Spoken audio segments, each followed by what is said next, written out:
a todos. Bien, pues hoy vamos a hablar un poco de la situación bélica que estamos viviendo en sus últimos tiempos.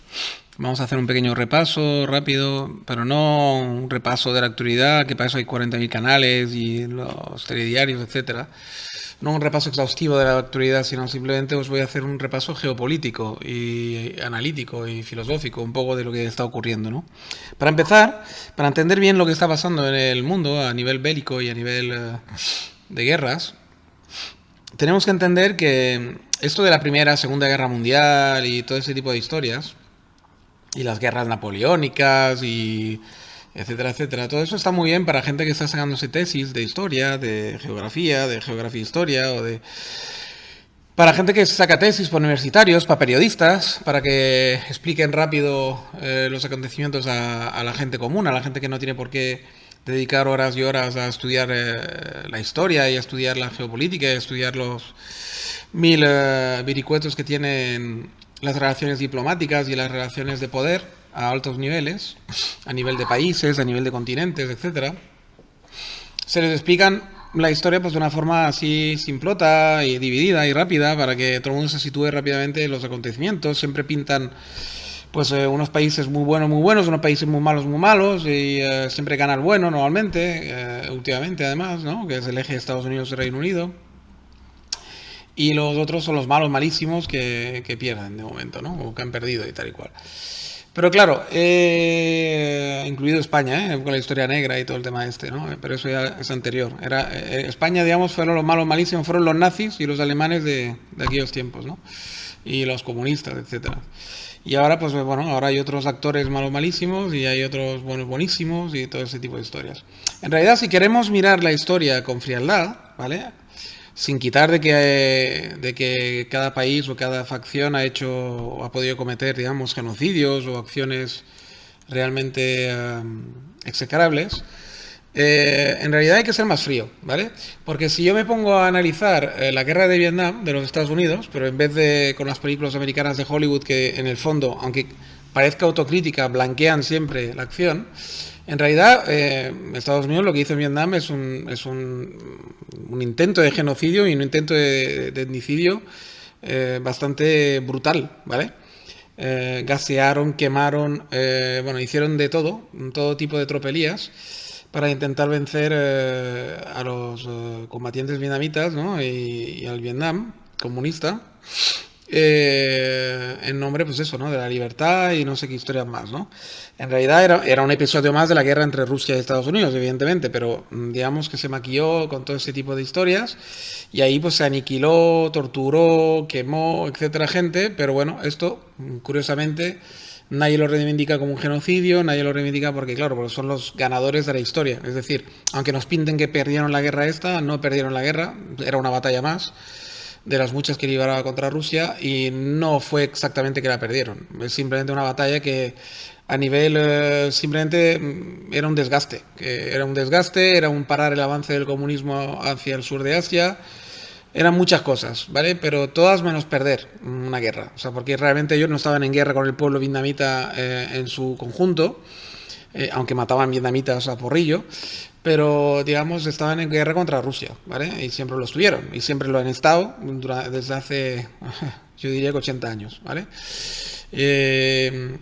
Así que realmente no ha habido ni Primera ni Segunda Guerra Mundial ni nada de esto. Ha habido desde que España descubrió América y que se globalizó el mundo una lucha encarnizada de potencias. Al principio eran potencias así muy divididas y ahora son bloques más grandes, disputándose pues las rutas marítimas, disputándose las riquezas que venían de América y de otros lugares, de Asia sobre todo y de África, riquezas de materias primas, estamos hablando, y de materias primas incluyo incluso alimentos, como especies, etc.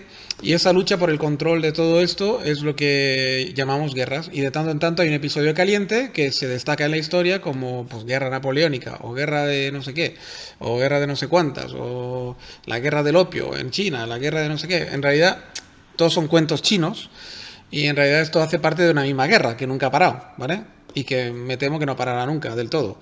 Es decir, que no hay una primera, segunda y ahora una tercera guerra mundial, sino que no, hay una guerra mundial constante con episodios fríos, o más calientes, nada más, ¿vale? Eso es importante que os lo ponéis en la cabeza porque si no os van a seguir engañando con historias para no dormir, ¿no?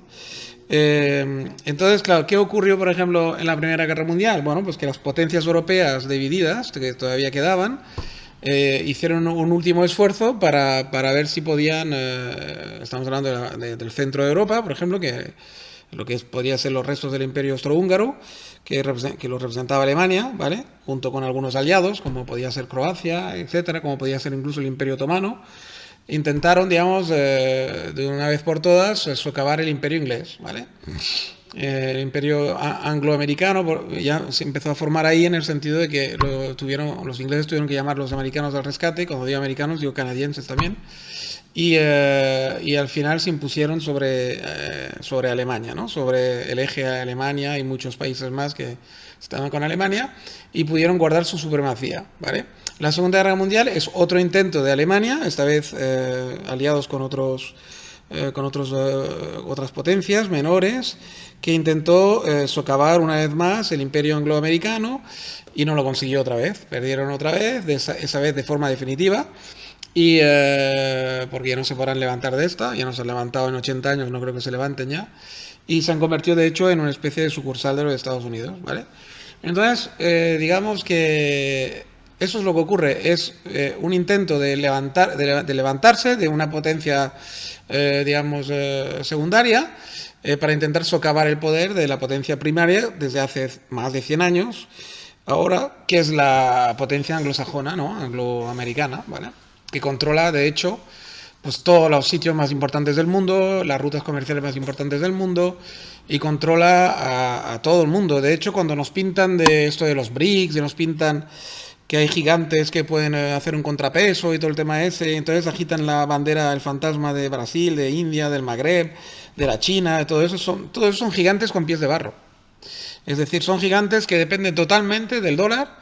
En el fondo dependen de América y en cuanto América quisiera se vendrían abajo con una facilidad terrible, porque en cuanto cortaran las armas y el flujo de dólares tendrían problemas tan grandes a nivel interno que esos países se caerían como un castillo de naipes. Es decir, o sea, no tienen nada que hacer. Ahora mismo no son potencias reales, son potencias secundarias que Estados Unidos de hecho deja crecer o deja hacer ver que crecen para después darles un golpe cuando quiera y como quiera. Es decir, independientemente de las armas atómicas que pueda tener China, de todo el tema que todo eso también es un cuento chino, nunca mejor dicho, porque las armas atómicas no se pueden utilizar, ¿vale? Solamente se pueden utilizar en última instancia y bajo una amenaza vital de desaparición del propio país y de la propia élite que comanda el país, ¿vale?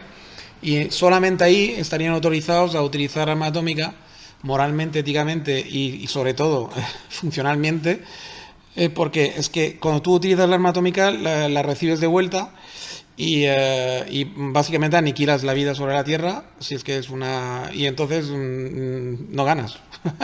Es una suma cero. O sea, es decir, evidentemente a lo mejor no pierdes, pero no ganas. O sea, es decir, entonces, claro, al no ganar no haces nada y más bien pierdes todos, o más bien es una suma de pierden todos.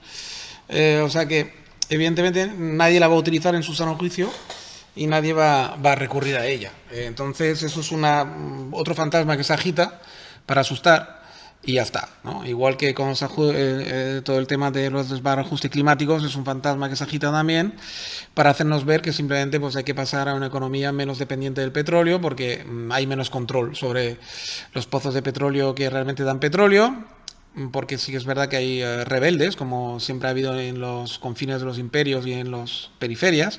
Hay grupos rebeldes que se han puesto realmente muy, muy duros. Y bueno, y no es fácil controlarlos sin aniquilar a la población local. Es decir, eso es lo mismo que cuando, o sea, es decir, cuando dicen, no, es que Estados Unidos no pudo derrotar a Afganistán. A ver, no pudo derrotar a Afganistán. Si Estados Unidos hubiera querido derrotar a Afganistán, Afganistán estaría borrada del mapa. O sea, no existiría ningún Afganistán actualmente. No existiría Kabul, no existiría nada.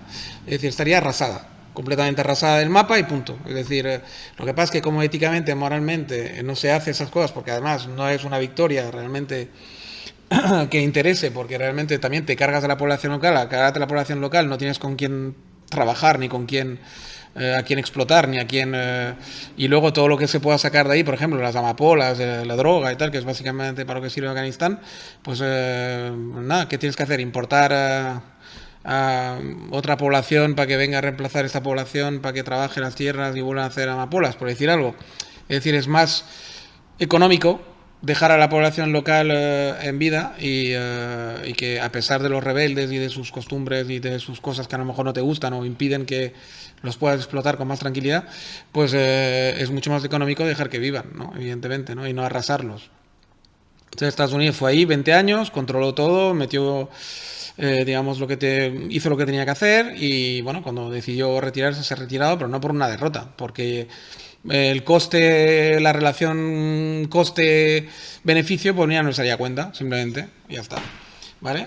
Entonces, y porque había que mover, bueno, ellos como saben, como son ellos los que provocan básicamente los follones, las guerras, las tensiones, sabían que la tensión se estaba trasladando a lo mejor en otras áreas y sabían que tener las tropas ahí estadounidenses pues no era económico o estaban en peligro, de hecho, a lo mejor, porque a lo mejor ya intuían la guerra con Rusia y sabían que esas tropas podían ser a lo mejor aniquiladas con facilidad o dañadas con facilidad por las tropas rusas, o que las tropas rusas podían armar todavía más a rebeldes, etcétera, que los podían dañar con más fuerza, ¿no?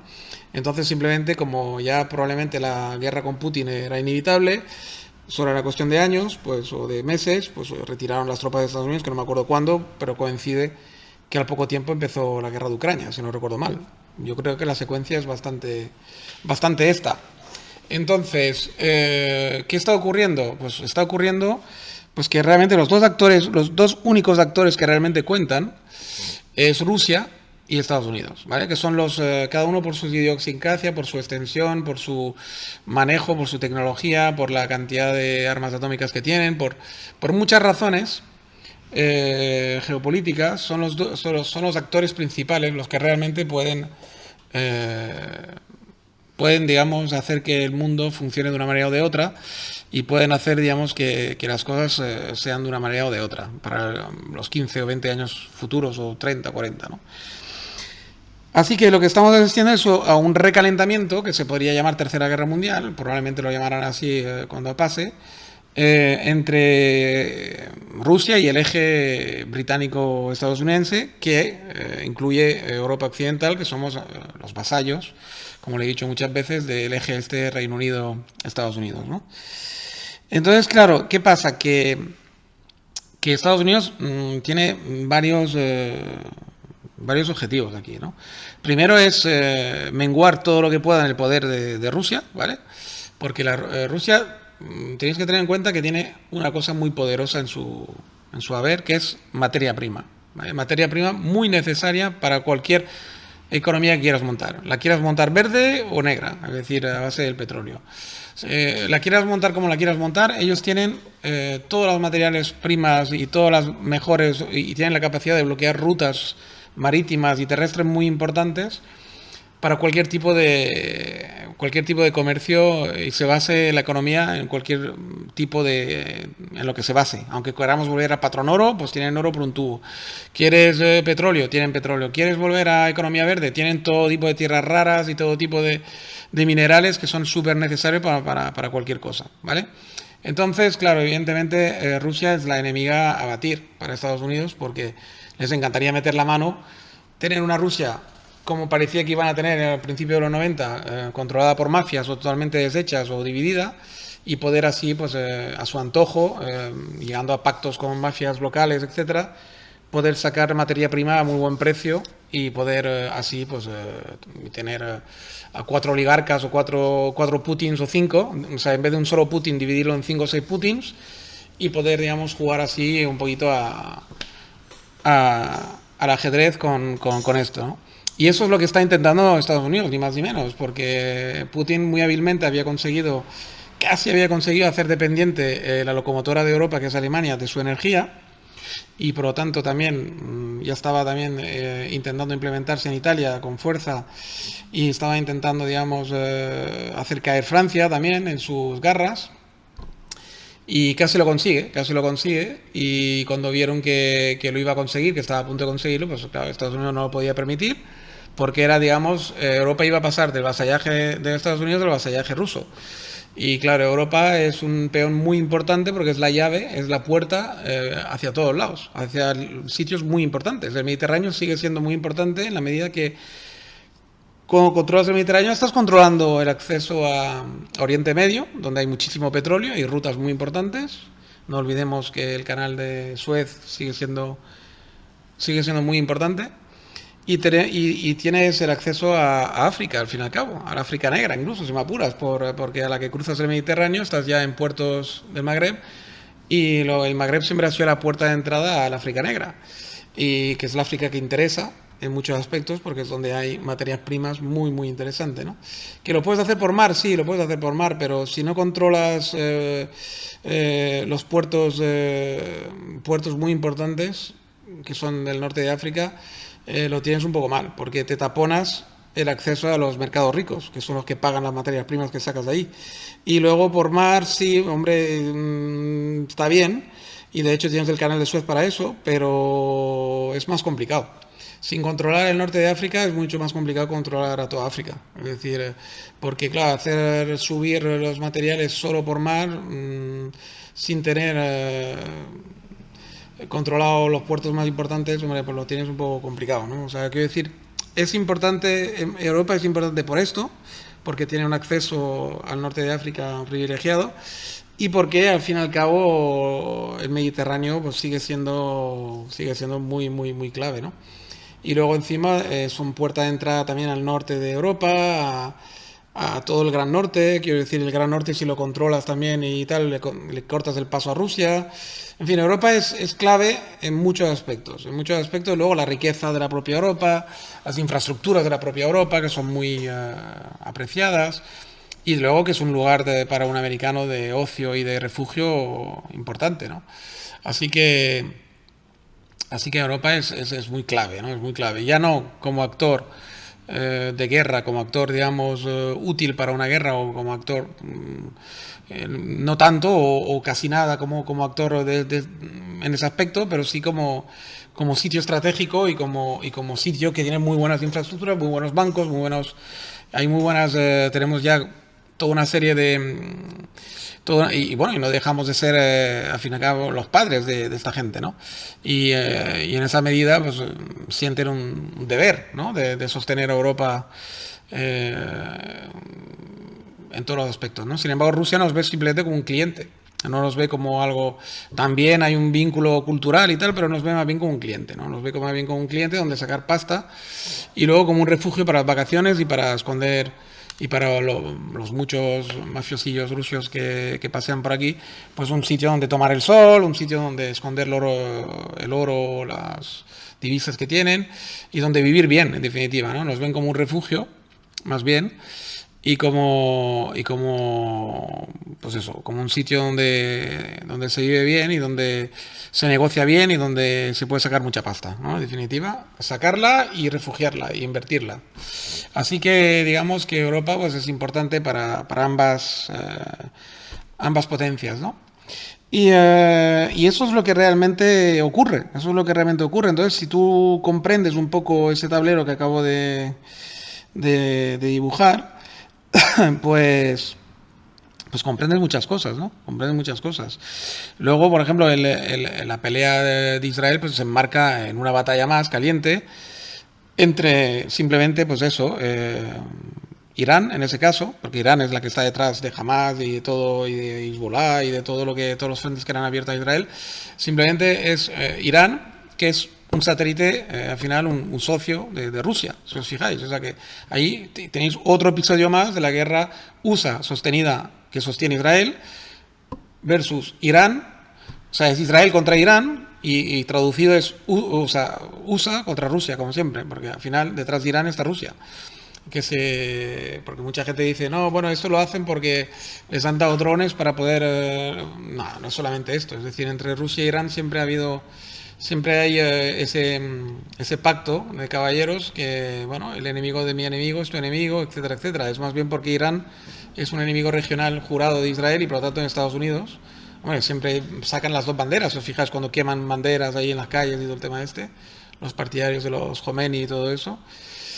Así que realmente eso os hace ver que simplemente pues es un actor, pues eso, que Rusia puede utilizar a su favor y que le sirve, de hecho, acordaros que el Bashar al-Assad también, de una forma o de otra, está padrinado por Irán y por lo tanto por Rusia. Es decir, son actores secundarios que tienen emplazados como un tablero de ajedrez, pues ambas potencias, ¿no? Y Irán es un peón de Rusia en muchísimos aspectos, ¿no? O sea que realmente, al final, en realidad, esa guerra de Israel-Irán no es más que otro episodio más de esa tercera guerra mundial, si la queremos situar así para que la gente me entienda rápido, o ese tercer episodio,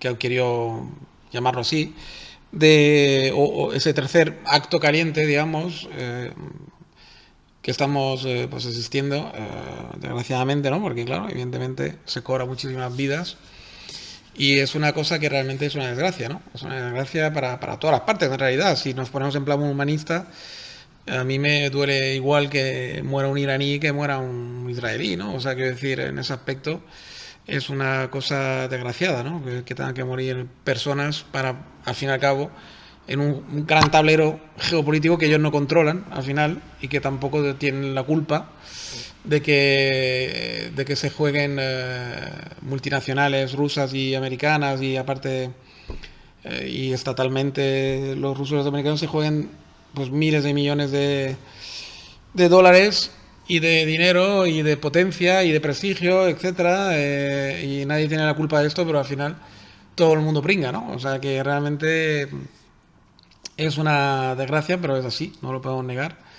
Así que ese es el dibujo que os hago un poquito de lo que está ocurriendo. Y espero que con esto pues os pueda hacer reflexionar y os pueda hacer, digamos, ver un poco más allá de lo que os dicen los telediarios al uso y las chorraditas de muchos canales que veo que, bueno, se centran ponen el foco en lo que les interesa, lo reducen mucho, el zoom. Entonces, si tú minimizas tanto el zoom, pues evidentemente al final no ves nada, ¿no? Ves solamente lo que quieres ver, una parte del problema. Pero yo siempre intento jugar con el zoom grande y haceros ver que eso es un tablero mucho más grande, que no es... o sea, por eso que ponerte a favor de unos o de otros es absurdo. Cuando tú te estás poniendo a favor de Hamas o de los palestinos, tal y cual, te estás poniendo a favor de Irán y por lo tanto de Rusia. ¿Y te interesa realmente ponerte a favor de Rusia? Pues no, probablemente no. Cuando te estás poniendo a favor de Israel, pues al máximo, sin matices, pues también te estás poniendo a favor de los americanos. Y tú como europeo, como español, ¿te interesa estar a favor de los americanos? Pues no lo sé. ¿Hasta qué punto?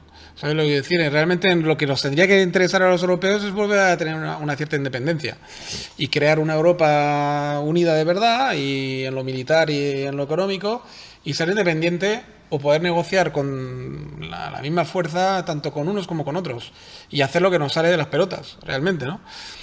E incluso incluiría el Magreb y todo el norte de África. Lo suyo sería que estuvieran con nosotros, no contra nosotros y de espalda a nosotros, sino con nosotros y que hicieran parte incluso de Europa. Yo siempre lo he dicho. Yo para mí es que muchos aspectos culturales y de costumbres, etcétera, no habría demasiado problema por encajarlos. Simplemente hay que limar un poco que el Islam no sea un actor, no eliminarlo, porque ¿por qué vas a eliminar una religión, no? Sino que sea un actor menos importante en las relaciones políticas, sea un actor como el cristianismo, un actor secundario, y entonces podrías negociar racionalmente con ellos sin ningún tipo de problema, un montón de acuerdos, y les beneficiaría a ellos, que por fin podrían ser países estructuralmente viables en muchos aspectos, y por lo tanto más ricos, y nos beneficiaría a nosotros, evidentemente, ¿no? Y podríamos tener una cierta independencia y un control total del Mediterráneo, por ejemplo, y absoluto, y eso nos daría una fuerza brutal a ambas partes, a ambas orillas del Mediterráneo nos daría una fuerza brutal. Supongo que la época romana, en su máxima expansión de Roma, fue una época muy feliz para ambos bandos, porque había un control total sobre el Mediterráneo y sobre las riquezas que circulaban por él, y probablemente beneficiaba a ambas partes. O sea que supongo que eso se podría volver a reproducir si hubiera voluntad, ¿no? Política y geopolítica. Pues nada. Esto es lo que yo quería decir hoy y creo que con esto ya acabo y por hoy. Y bueno, y os emplazo a un próximo podcast, como siempre digo. Un saludo a todos, cuidaros mucho Y esto, y lo que digo siempre, los que vais escuchando los podcasts y no os suscribís, pues muy mal. Hay que suscribirse, que no cuesta nada, ¿vale? Y poner un pulgarcito y comentarios sobre todo, los comentarios, que por lo visto esto de los comentarios está muy bien, por lo que veo, porque hay comentaristas realmente excelentes en todos los que me escucháis y abrís unos debates muy, muy buenos y a mí me enseñáis cosas muchas veces, ya lo digo siempre. Así que los comentarios, para mí en realidad los comentarios es lo más importante, ¿eh? Pero por lo visto para que el canal siga vivo y tenga un poquito de repercusión, pues los likes estos y suscribirse pues es importante, pero para mí los comentarios es lo que realmente me hace gracia, ¿no? Y está muy bien que en cada podcast que subo normalmente hay unos cuantos comentarios y siempre son interesantes, muy interesantes. Venga, un saludo a todos y hasta la próxima. Chao, chao.